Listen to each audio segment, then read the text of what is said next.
पूज्य स्वामी श्री राम सुखदास जी महाराज के लेख कि गुरु बनाने की आवश्यकता नहीं, नाम जपने के लिए किसी दीक्षा की आवश्यकता नहीं। इस लेख को सुनने के बाद साधकों के मन में कई जिज्ञासाएं, कई प्रश्न उत्पन्न हो गए। कई प्रश्न कमेंट के माध्यम से बार बार पूछे जा रहे हैं कि यदि गुरु नहीं बनाएंगे तो कैसे कल्याण होगा, गुरु के बिना तो ज्ञान नहीं होता। संत महात्मा कहते हैं गुरु बनाना अति आवश्यक है। आप और मैं स्वामी जी के भाव को समझ नहीं पाए, इस कारण आपके और मेरे संशय उत्पन्न हो गए।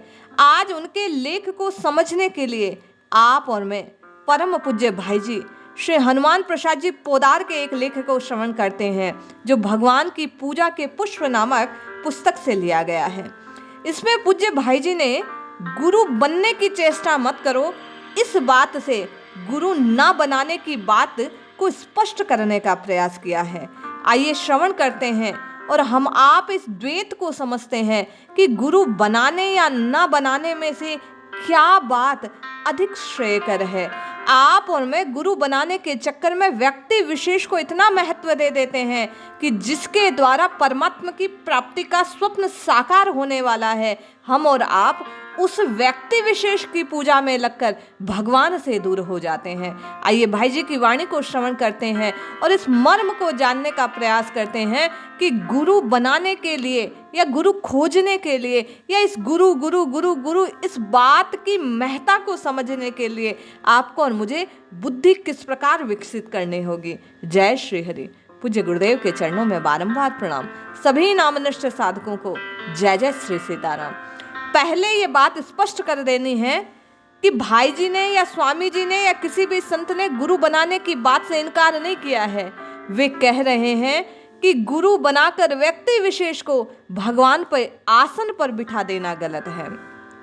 पूज्य भाई जी लिखते हैं, तुम विद्या बुद्धि में, शक्ति सामर्थ्य में, बल पौरुष में, पद प्रतिष्ठा में, धन ऐश्वर्य में, कला कौशल में, सौंदर्य माधुर्य में, संयम साधन में, त्याग वैराग्य में, ज्ञान विज्ञान में, चाहे कितना ही बड़ा क्यों ना हो जाए कोई, भूलकर भी कभी भगवान के आसन को चाह कर भी चाहने की बैठने की इच्छा ना करो।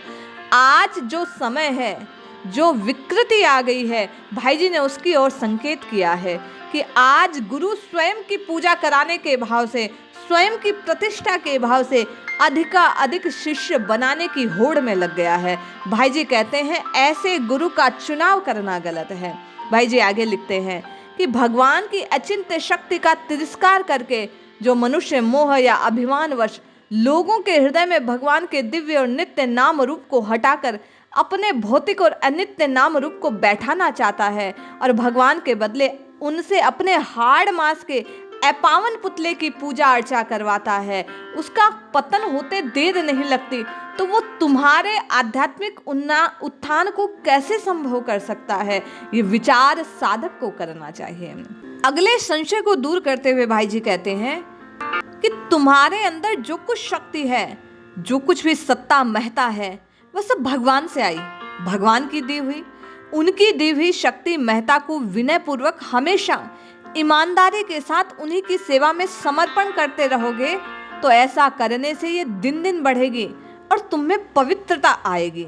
भगवान की महत्वपूर्ण शक्तियों का स्रोत तुम्हारी ओर बह चलेगा, तुम्हें अपने अंदर महान शक्तिशाली वह स्वयं बना देगा।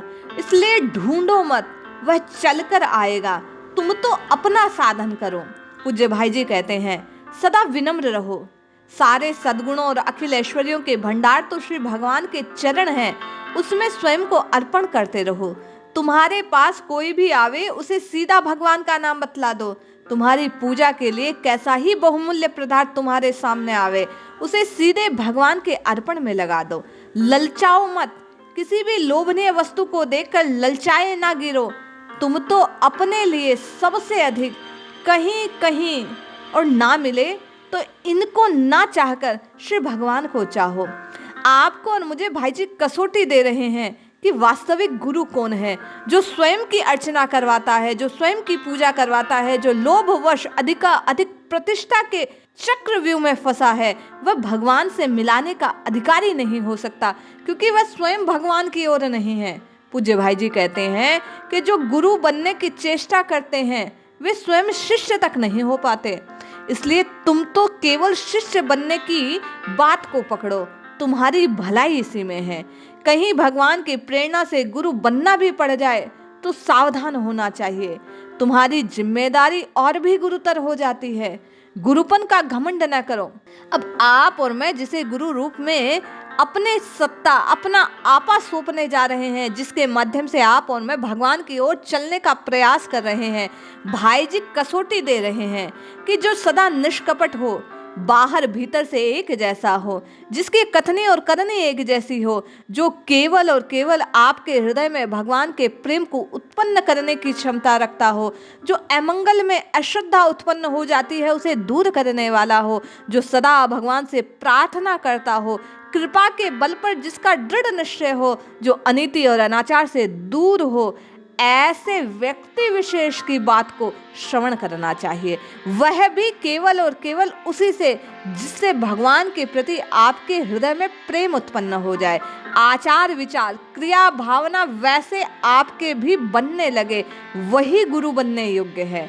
पूज्य भाई जी कहते हैं, भगवान को प्राप्त करने वाली पूजा प्रतिष्ठा मान बड़ाई से जो सदा बचता है, जहां कोई भी पुरुष किसी भी स्थिति में किसी भी कारण भगवान के बदले तुम्हें उनके सिंहासन पर बैठाना चाहे या बैठा हुआ स्वयं मिले, तुरंत दृढ़ता पूर्वक अपने मन में उसका विरोध करो। वह तुम्हारी अभिलाषा को काट रहा है, हरि मिलन की आकांक्षा को तुमसे दूर कर रहा है, वह भगवान के पथ से तुम्हें भ्रमित कर रहा है। याद रखो, ऐसा विचार पतन का बीज है। इसलिए भाई जी कहते हैं कि ये असावधानी और मूढ़ता पतन का कारण होती है, निकट कष्ट को लाती है। इसलिए इस झंझट से दूर रहकर कि गुरु ढूंढा जाए, गुरु कैसा हो, गुरु किसे बनाया जाए, इन सब बातों से दूर हटकर साधक को अपनी साधना में हम आपको राम राम राम राम जपने का प्रयास करना चाहिए।